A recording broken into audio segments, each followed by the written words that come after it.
Dave, let's talk quickly. Injuries, Gavin out, and what's the latest with him? And then CT3, how's his hand? CT's fine, still sore, good enough to play. Gavin got a cortisone shot. He'll kind of let it take for a couple days, and then we'll see over the next 4 or 5, 6 days, get him back in there. And Julio on the mound tonight, perfect guy to kind of stop this losing streak. How important is he to what you guys doing then as far as looking to postseason? Has he made a case for himself to be the guy, the ace, the one when it starts? He's having a great year. So just expect him to go out there and keep pitching the way he is. And, once we get to that point, we'll make that decision. But, yeah, he's certainly a top of the rotation guy. Julio has had markers since 2020 in his career to kind of elevate himself to the front of the rotation type of pitcher. Is this another one of those subtle markers where team's on a losing streak and you count on that type of guy to stop it? Yeah, I think that's fair. But I will say that regardless of who takes them out, I feel we're going to win the ball game. But yeah, Julio knows that we're lost 3 in a row, and on his day that he's pitching, he expects us to win. So I expect him to go out there and pitch well. You've said when you play Mookie at second that it's a type of load management type of day. He was out here in the 100-plus degree weather for about 45 minutes.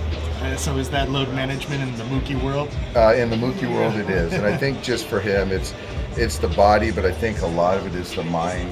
Also, just kind of not having to run out there and just play a different position. It makes it more fun for him. Keeps him interested, but also, just having him out there every day and having the bat in the lineup is huge. And I don't think there's any downside. For Vargas, what are you looking for from him as far as September, and how much of a runway will he have to show you something, have that opportunity?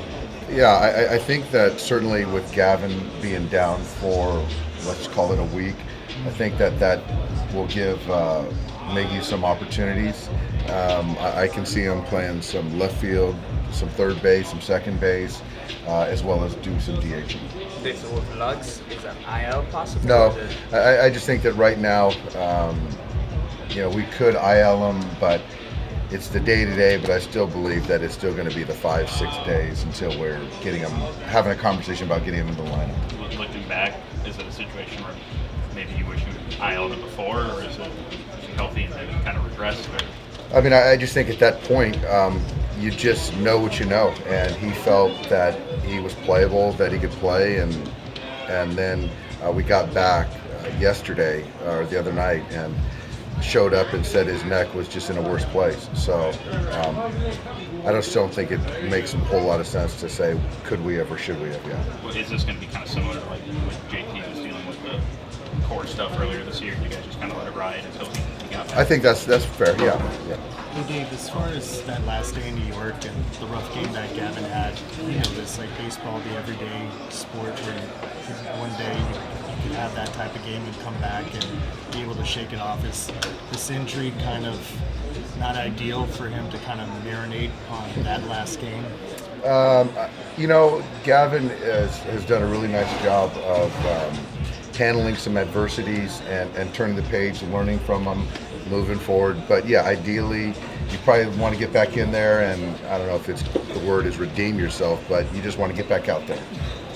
But I think we've all turned the page on that, and for me, it's just something that as we look out to the rest of the season and in the postseason, we just got to guard against things like that happening. Do you know who's starting tomorrow? It'll be Ryan Pepiot. Is that just a chance to give guys that extra? Yeah, just to insert him, which now will give Andrew, Heaney, and all those other guys an extra day. So Heaney on Monday? Yep. Is Gonsolin still going in the right direction? He played catch today. He was out to 90 feet. It wasn't overly stressful, no pain, which was good. So we'll just keep progressing there. And then Almonte threw a pen today. Fastball, changeup, felt good. So in a few days, he'll go back out there and do another pen, use all of his pitches. And then after that, if he gets through that, then we'll talk about faces and hitters. And Graterol, good news on the MRI? Good news on the MRI. So now we just got to, I think it's tomorrow, pick up a baseball, and now I think we can be a little bit more aggressive with the ramp up. When you found out what the severity of Blake's injury was, like initially way back when it first happened, did you think this would be possible, that he could be back just knowing how kind of serious it was that he was doing? I was hopeful, but still kind of things had to line up, and Blake had to work real hard to get back, and I was just more hopeful. But I can recall that I didn't remember that initially my thought it was going to be a short time, and we didn't even put him on the IL initially. So then I was more worried about it being the rest of the season. So to sort of be where we're at right now, I feel good. Did you end up having a third guy get an MRI yesterday?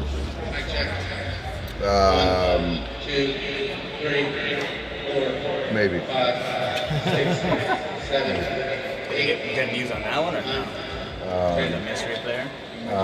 Not a mystery player, but yeah, I can't comment on it right now. Sorry, guys. I got a bad poker face.